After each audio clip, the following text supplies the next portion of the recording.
The muscles of the shoulder are pretty complex. Think of the incredible range of motion that this articulation has. The good thing is that the muscles on the scapula correspond to the fossa on the scapula. I mean, that's good if you know your bone landmarks. Let's look at the posterior view of the scapula and notice on this picture that the deltoid muscle is cut, revealing what you see. It's really important to try to note these types of things when you look at diagrams like this. The supraspinatus and the infraspinatus are revealed here, each covering their corresponding fossa. So that means that this structure right here is the spine of the scapula. These paired muscles here, they're always really poorly shown on every picture, every in-person model that I've ever taught from. They are super important, but they're really hard to see. The teres minor is actually superior to the teres major here, and both attach the inferior border of the scapula to the humerus. That attachment is really hard to see for the teres major, but it's there. Many of us know about the triceps brachii as the muscle on the upper arm. This is the muscle that you have to work out so you don't get that flabby teacher arm when you write on the board. It's a thing, seriously. Students always forget the brachii part of the name here. Don't forget that.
Whereas the deltoid was cut and removed from the previous picture, it's present here. And you can see it covering the shoulder like a cap.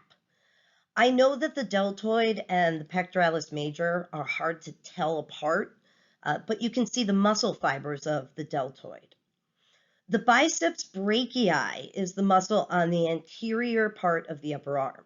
And again, don't forget this muscle has two names, biceps brachii. There are two other muscles that are often confused by students. You really have to look at where they attach to the lower arm. The brachioradialis has an attachment to the radius, as its name suggests. But the brachialis connects to the ulna, and its name does not suggest that. These muscles are both involved in rotating the arm, right? So put your arm out with your palm up. Now face your palm down, and that twisting motion is caused by these muscles. The muscles of the lower arm are difficult, even in person, but there's kind of a trick to them.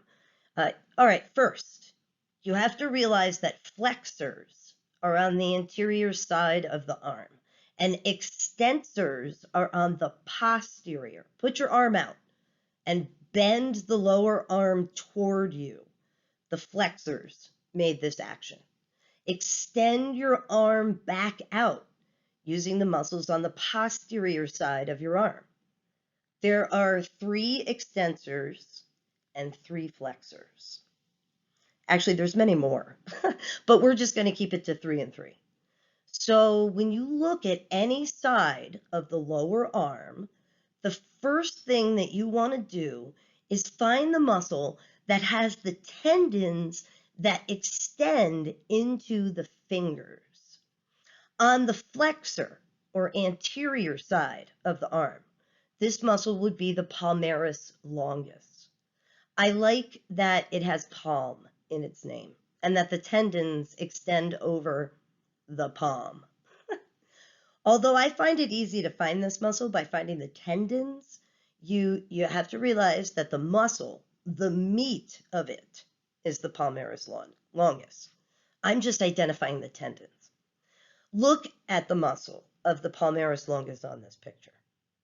The muscle on the medial side, or the pinky finger side, is the flexor carpi ulnaris. It's a flexor. It spans the carpals, and it's on the ulnaris side of the palm. Let's apply the naming scheme to the muscle on the other side of the palmaris longus. This would be the flexor carpi radialis. Don't ever go to identify these 2 muscles without finding the palmaris longus first. This is because this muscle right here, the brachialis, will confuse you every time. Students always think that this is the flexor carpi radialis, and it's not. And it can't be if you use this method of finding the palmaris longus first.